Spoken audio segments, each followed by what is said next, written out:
Paul Whelan is an Egyptology specialist. He studied at UCL and has been session lecturer at Oxford and Reading universities.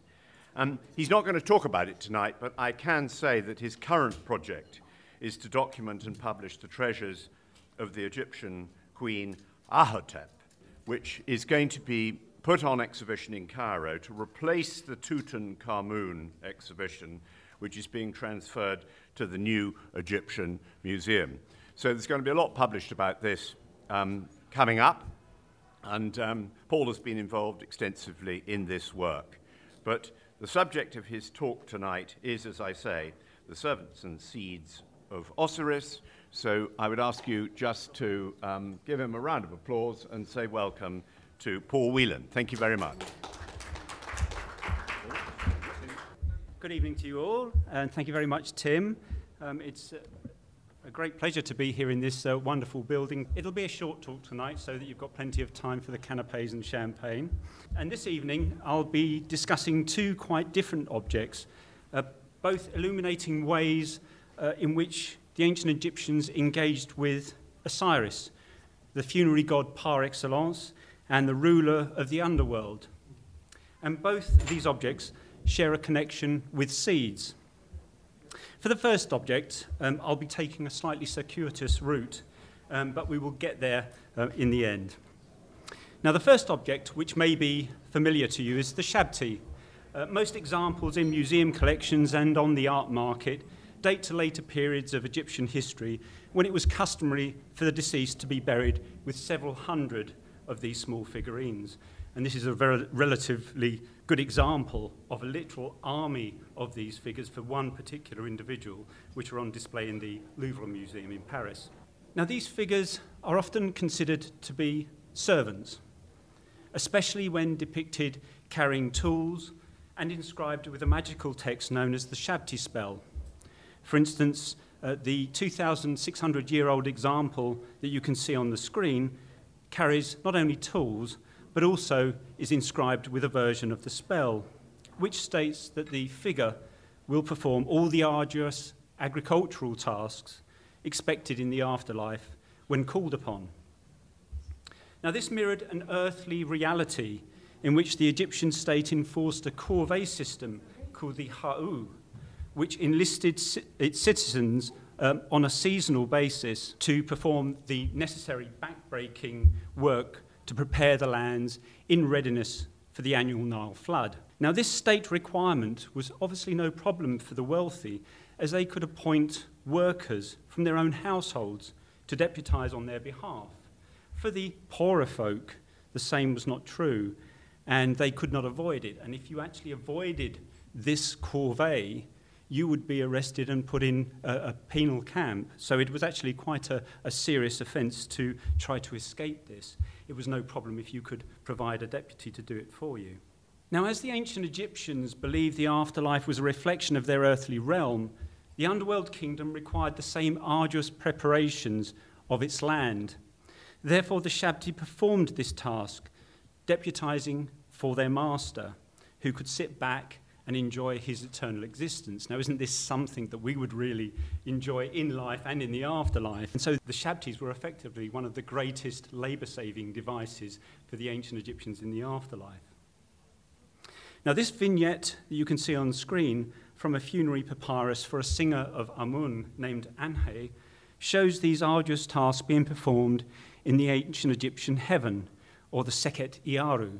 Here, Anhe and her husband are shown carrying out these duties, but in reality, they would have had Shabtis to perform these tasks.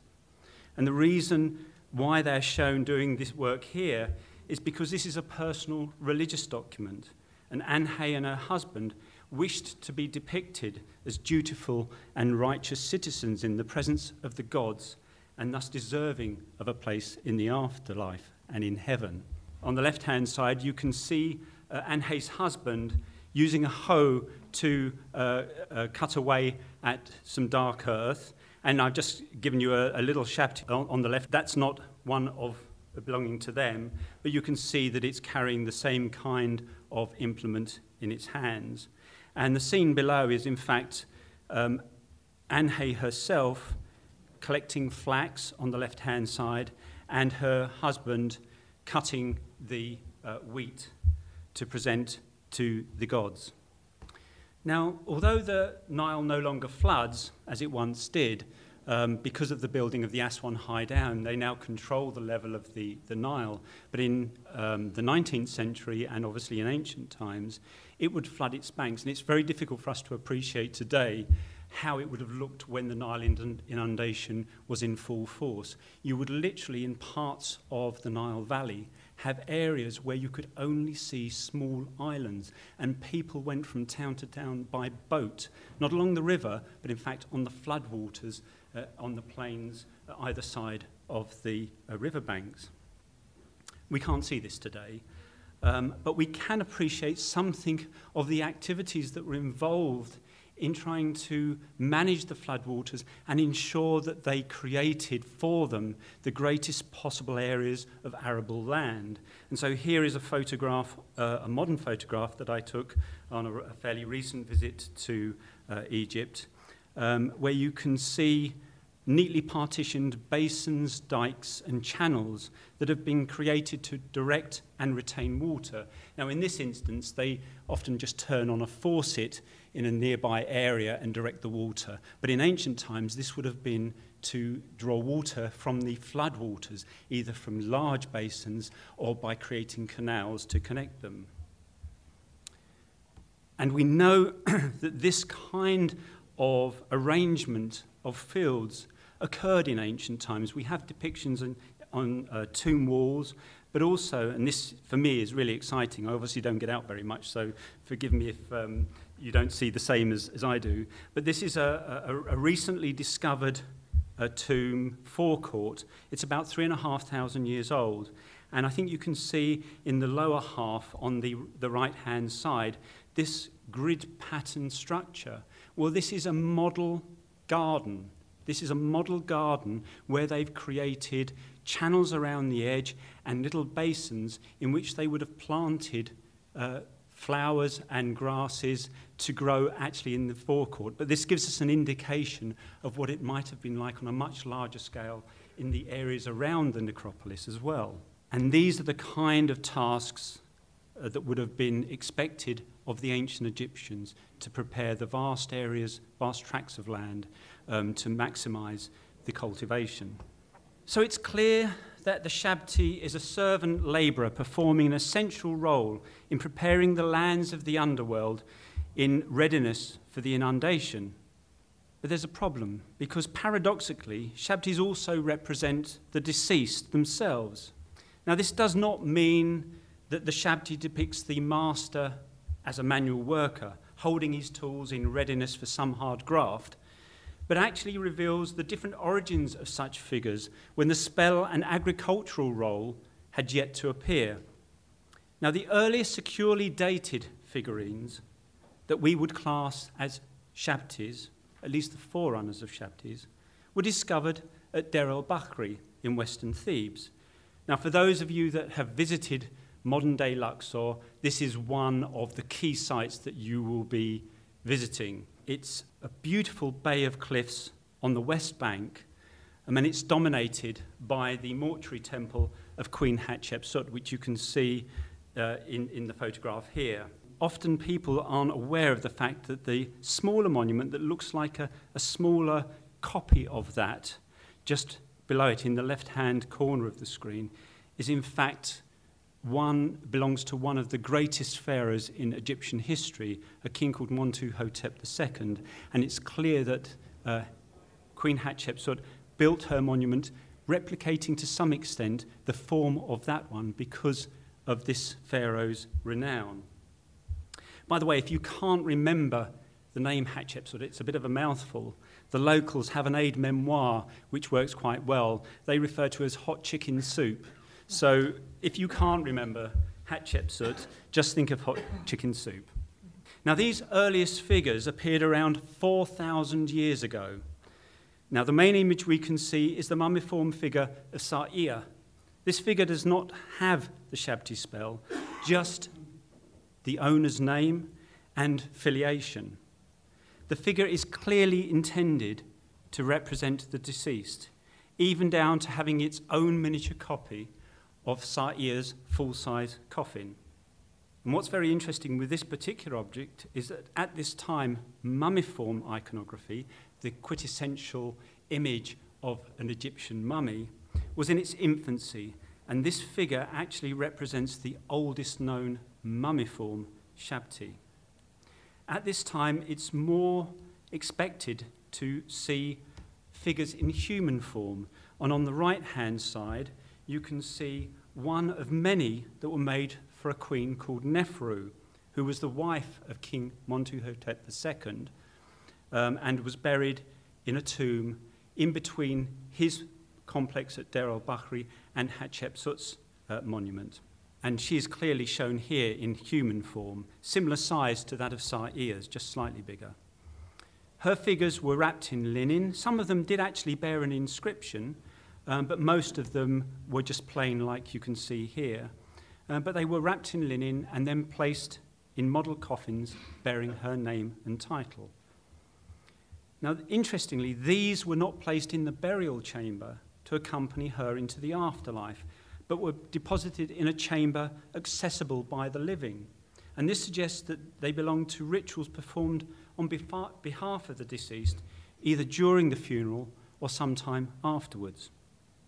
Now, several hundred years were to pass before the appearance of the shabti spell itself, and then it was not inscribed on statuettes, as we might expect, but it was inscribed on coffins. This example in the Louvre was made for a man named Seppi, who was buried at Deir el-Barsha in Middle Egypt. These early versions of the spell required it to be spoken over a wooden effigy of the deceased. Now, there is no suggestion that the spell defined the occupant of the coffin or his wooden effigy as a shabti, but it was there inscribed on his coffin to enable Seppi to exempt himself from onerous menial labour in the afterlife by appointing deputies. Even when shabtis bearing the spell first appeared around 3,600 years ago, the figure itself was clearly intended to represent the master and not the servant. This rather remarkable-looking Shabti Faripu, I think he looks a bit like E.T., if anybody's a fan of Steven Spielberg movies, who worked in the temple of Osiris at Abydos. And it's inscribed with the Shabti spell, but instead of an agricultural implement, he holds an ankh. You can just see it on the right-hand side of the main picture of the figure. And this symbol was intended to ensure his eternal life. A way to understand this paradox, whether it's a master or a servant, is to consider that the Shabti spell and attributes were a magical wrapper that enveloped the image of the deceased so as to be available whenever Shabtis were needed, just as the coffin bearing the spell enveloped the actual mummified body. Over time, this original role of the Shabti as solely an image of the deceased was eclipsed by the spell, and the servant role came to the fore. However, even in later periods, when depicted with tools and bearing the spell, Shabtis expressed their original role by referencing the deceased as an Osiris. In other words, identifying the deceased as an inhabitant of the underworld and a subject of its king, the god Osiris.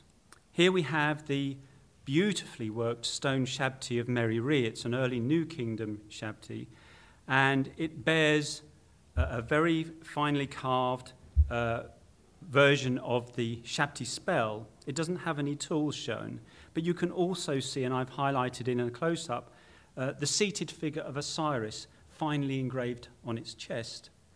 And on the right-hand side, you can see the blue faience Shabti of an individual called Horakbit, who lived during the Third Intermediate period. That simply gives the deceased's name and title. He was a priest of the god Amun.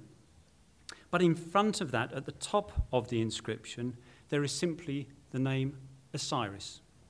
Now, this Shabti does not bear the magical spell, but as you can see in the photograph, it is shown with a characteristic hoe and pick being held in the hands. Now, the importance of agriculture to the lives of the ancient Egyptians cannot be overstated, but it may seem surprising that Shabtis were not also equipped to provide other services for their owner, such as brewing, baking, weaving, and carpentry. These services were certainly considered important enough for the ancient Egyptians to wish them for themselves in the afterlife, and to depict them in tomb scenes, and to make models of them to accompany them into the tomb. My favourite of these is the model of a carpentry workshop. This is from a phenomenal tomb assemblage of an individual called Meket Ra, who was buried in Thebes.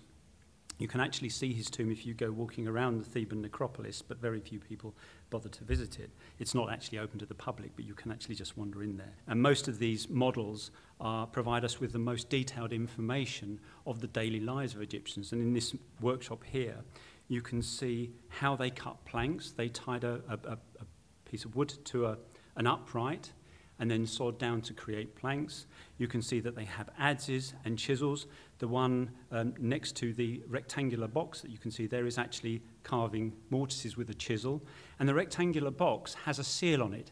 And this was where all the valuable tools, because bronze was still quite a valuable material, were placed in the chest at the end of the day and were sealed with a wax seal to make sure that nobody tampered with them till the following day. Considering this, why do we not have shabtis holding a saw and a chisel, for instance? It would make some kind of sense. They are labour-saving devices in the afterlife. Well, it's likely that the restricted roles performed by shabtis simply reflect the fundamental importance of agriculture to the ancient Egyptians, to the exclusion of all else. However, there could also be an underlying esoteric meaning attached to this specific agrarian role, and one that was related to Osiris and the resurrection of the deceased, but is also connected to the sowing of seed. The laborious preparation of the fields performed by shabtis was followed by the sowing of seeds. We can see this in a scene from a tomb of Nacht, where you have workers hoeing the soil. It's in the upper register, and behind them you see another individual who is scattering seed that he draws from a bag, and the same image occurs down below. And just a little thing with Egyptian tomb scenes, just a slight aside here. If you look at the tree on the left-hand side, you can see a kneeling figure there, and you might wonder what he's doing. And these are the wonderfully observed details that you find when you look at ancient Egyptian tomb scenes. He's actually drinking water from an animal skin, because they use those to store water, and it's hanging from the tree, and he's just going there to grab a drink, as I will be doing later. Now, this essential part of the agricultural process is hinted at in versions of the Shabti spell and can be visually understood on many figures depicted carrying a seed bag and sometimes even water pots. And here you can see an image of a group of Shabtis, all for the same individual from the same tomb. And on the back, you can see the seed bags slung over the shoulder. They're hanging centrally at the back. And also on several of them, you can also see that there is a yoke across the shoulder from which 2 water pots are suspended, also part of the process of sowing the seeds and making sure there is enough moist soil for them. Now, the relevance of this process is that seed grain has a strong association with Osiris, something that can be appreciated by the second object I promised at the beginning of the talk. Now, this highly decorated falcon-headed coffin bears no resemblance to a Shabti, yet there is a connection. These small wooden coffins, which measure between 40 and 60 centimetres in height, were not intended for the burial of a once-living creature, as might be expected, but contained an effigy of the god Osiris. Unlike the many bronze statuettes of the god, this effigy of Osiris was made of mud and sand impregnated with seed grain. The coffin itself represented the god Soka, an entirely chthonic deity whose life force was deemed essential for the revival of Osiris. Soka was a deity associated with agriculture and the main deity in a festival celebrating the commencement of the sowing season, when the ritual of breaking open the earth was performed in preparation for sowing, something that we would expect Shabtis also to be doing. The mud and sand figure of Osiris, impregnated with grain, symbolized the regenerative power of the vegetative world, which was central to the lives of the ancient Egyptians. It also served as a powerful metaphor for the divine resurrection of Osiris and the cyclical rhythm of life following death. Official festivals, principally the Koyak, performed at temples throughout Egypt, celebrated the rejuvenation of Osiris and the renewal of nature, with rituals using falcon-headed coffins and figurines impregnated with grain. These examples are believed to represent a similar celebration by private individuals, perhaps at the time of these temple festivals. And these individuals used them to ensure the protection of Osiris and, with the aid of Soka, the promise of resurrection into the afterlife. This copy of a relief in the Osiris chapel of the temple at Dendra emphasizes the elements represented by the falcon-headed coffin and its contents, and the notions they symbolized. Here the coffin is shown lying on a bier, with its falcon head sporting the Hejet crown, the central and sometimes only crown worn by Osiris. The inscription above it actually refers to the figure as Soka Osiris. The coffin rests within a shrine flanked by the funerary goddesses Isis and Nephthys, and above it a veritable explosion of vegetation can be seen sprouting from the mound-like canopy of the shrine. Besides the falcon-headed coffins with figurines of Osiris, other less elaborate examples of grain-impregnated mud images of the god were also employed. This brick-like terracotta mould has an Osiris-shaped recess, which was filled with mud and siege grain. As you can see, the grain has actually germinated, emphasizing the notion of new life and resurrection.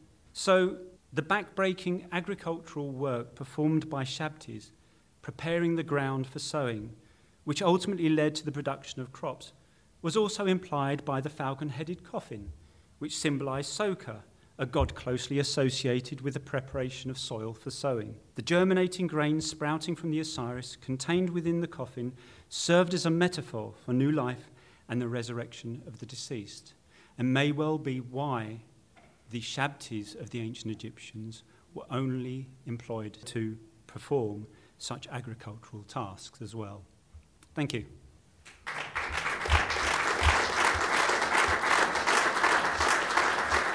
If anybody has any questions, I'll be very happy to answer them, or I've explained it so clearly that there isn't any question to be asked.